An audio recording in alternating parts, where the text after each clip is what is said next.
Hey, welcome back. I may end up regretting being out here today. It's hot, especially after the weather we've had. I'm surprised. It's supposed to be a sunny day all day today, and it's scorching.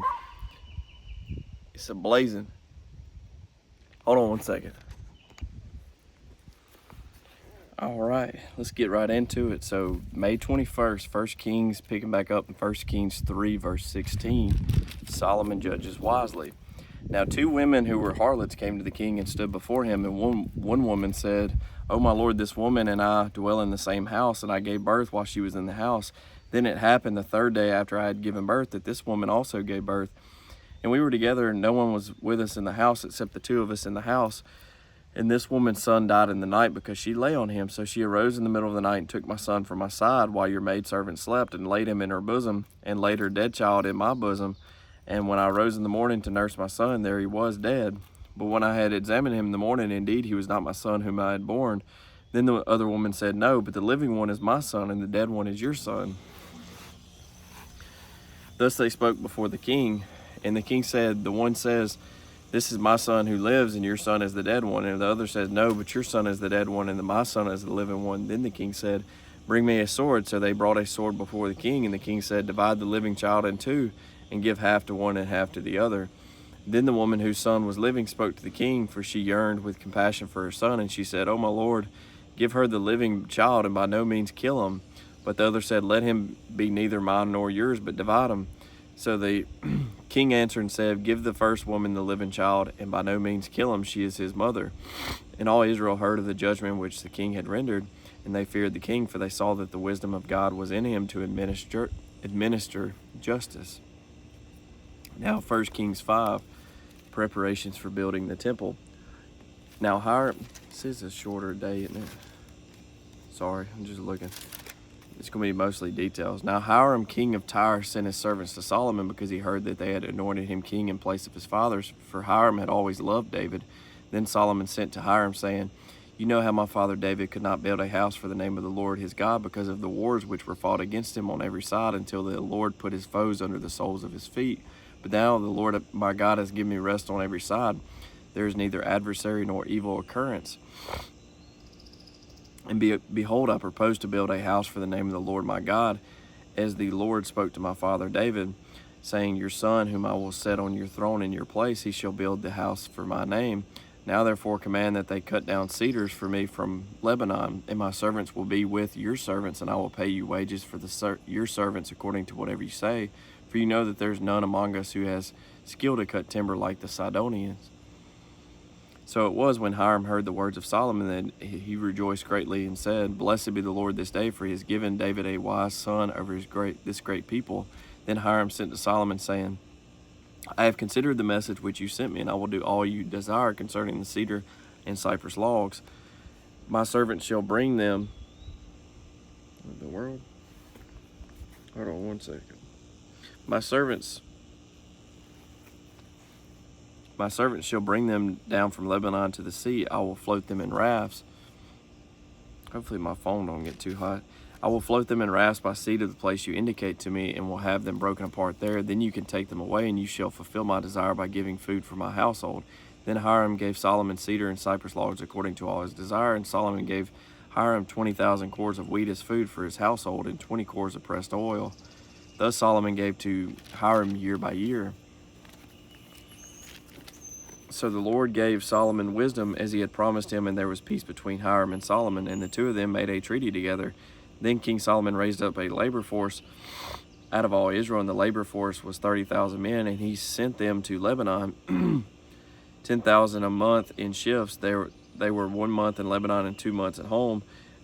Adoniram was in charge of the labor force. Solomon had 70,000 who carried burdens, and 80,000 who quarried stone in the mountains, besides 3,300 from the chiefs of Solomon's deputies, who supervised the people who labored in the work. And the king commanded them to quarry large stones, costly stones, and hewn stones to lay the foundation of the temple. So Solomon's builders, Hiram's builders, and the Gibeonites quarried them, and they prepared timber and stones to build the temple. All right, and then 2 Chronicles 2, 1 through 18 is basically the same thing. It may have a little bit more detail, but I'm not going to go through. Hold on, we'll skim through it. So Solomon selected 70,000 men to bear our burdens, quarry stone in the mountains, as you have dealt with David my father. So he's talking to Hiram. Dedicate it to him, new moons, sweet incense, showbread. And the temple which I build will be great, for our God is greater than all gods. But who is able to build him a temple, since heaven and the heaven of heavens cannot contain him? Who am I then that I should build him a temple, except to burn sacrifice before him? Therefore send me at once a skillful to work in gold and silver and bronze and iron and purple and crimson and blue, who has skill to engrave with the skillful men who are with me in Judah and Jerusalem, whom David my father provided. Also send me cedar and cypress. And then here's talking about the logs. Then Hiram king of Tyre answered in writing, which he sent to Solomon. So there's this answer, little bit different wording. It adds a little bit details to it. But he's basically saying the same thing. Then Solomon numbered all the aliens who were in the land of Israel after the census in which David his father had numbered them, and there were found to be 153,600. And he made 70,000 of them bearers of burdens, 80,000 stone cutters in the mountain, and 3,600 overseers to make the people work. 1 Kings 6 verse 1 now. Good grief. Solomon builds the temple. And it came to pass in the 480th year after the children of Israel had come out of the land of Egypt, in the 4th year of Solomon's reign, and this is believed to be in 966 BC, by the way, less than 1,000 years until Christ. But anyway, in the 4th year of Solomon's reign over Israel, in the month of Ziv, which is the 2nd month, that he began to build the house of the Lord. Now the house which King Solomon built for the Lord, its length was 60 cubits, its width 20, and its height 30 cubits. The vestibule in front of the sanctuary of the house was 20 cubits long across the width of the house. And the width of the vestibule extended 10 cubits from the front of the house, and he made for the house windows with beveled frames. Against the wall of the temple he built chambers all around, against the walls of the temple all around the sanctuary and the inner sanctuary. Thus he made side chambers all around it. The lowest chamber was 5 cubits wide, the middle was 6 cubits wide, and the third was 7 cubits wide, for he made narrow ledges around the outside of the temple, so that the support beams would not be fastened into the walls of the temple. And the temple, when it was being built, was built with stone finished at the quarry, so that no hammer or chisel or any iron tool was heard in the temple while it was being built. The doorway for the middle story was on the right side of the temple. They went up by stairs to the middle story, and from the middle to the third.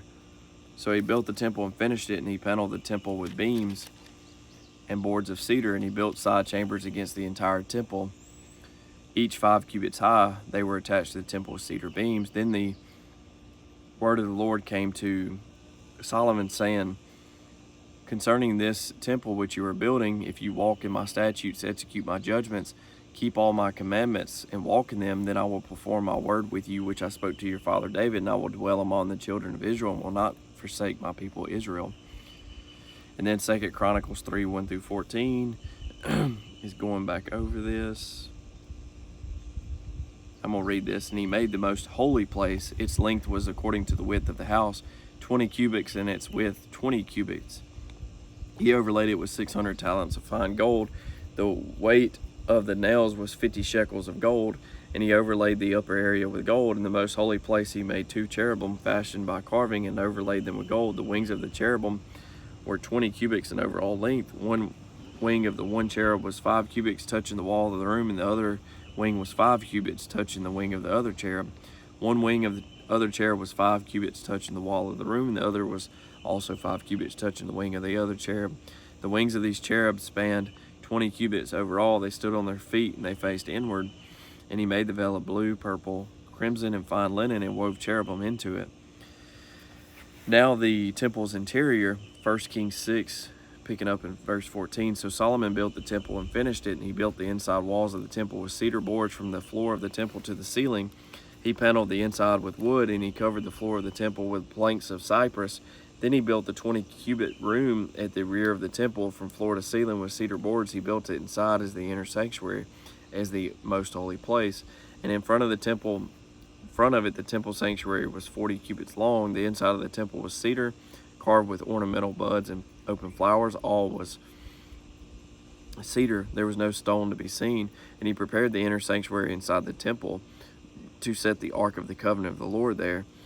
The inner sanctuary was 20 cubits long, 20 cubits wide, and 20 cubits high. He overlaid it with pure gold and overlaid the altar of cedar. So Solomon overlaid the inside of the temple with pure gold. He stretched gold chains across the front of the inner sanctuary and overlaid it with gold. The whole temple he overlaid with gold until he had finished all the temple. Also he overlaid with gold the entire altar that was by the inner sanctuary. Inside the inner sanctuary he made 2 cherubim of olive wood, each 10 cubits high. One wing of the cherub was 5 cubits, and the other wing of the cherub 5 cubits, 10 cubits from the tip of one wing to the tip of the other. And the other cherub was 10 cubits. Both cherub were of the same size and shape. The height of one cherub was 10 cubits, and so was the other cherub. Then he set the cherubim inside the inner room, and they stretched out the wings of the cherub so that the wing of the one touched one wall, and the wing of the other cherub touched the other wall, and their wings touched each other in the middle of the room. Also he overlaid the cherub with gold. Cherubim would go. Then he carved all the walls of the temple all around, both the inner and the outer sanctuary, with carved figures of cherubim, palm trees, and open flowers. And the floor of the temple he overlaid with gold, both the inner and the outer sanctuaries. For the entrance of the inner sanctuary, he made doors of olive wood. The lintel and doorposts were 1/5 of the wall. The 2 doors were of olive wood, and he carved on them figures of cherubim, palm trees, and open flowers, and overlaid them with gold. And he spread gold on the cherubim and on the palm trees. So for the door of the sanctuary, he also made doorposts of olive wood, 1/4 of the wall, and the 2 doors were of cypress wood. 2 panels comprised one folding door, and 2 panels comprised the other folding door. Then he carved cherubim, palm trees, and open flowers on them, and he overlaid them with gold, applied evenly on the carved work. And he built the inner court with 3 rows of hewn stone and a row of cedar beams. In the 4th year, the foundation of the house of the Lord was laid in the month of Ziv.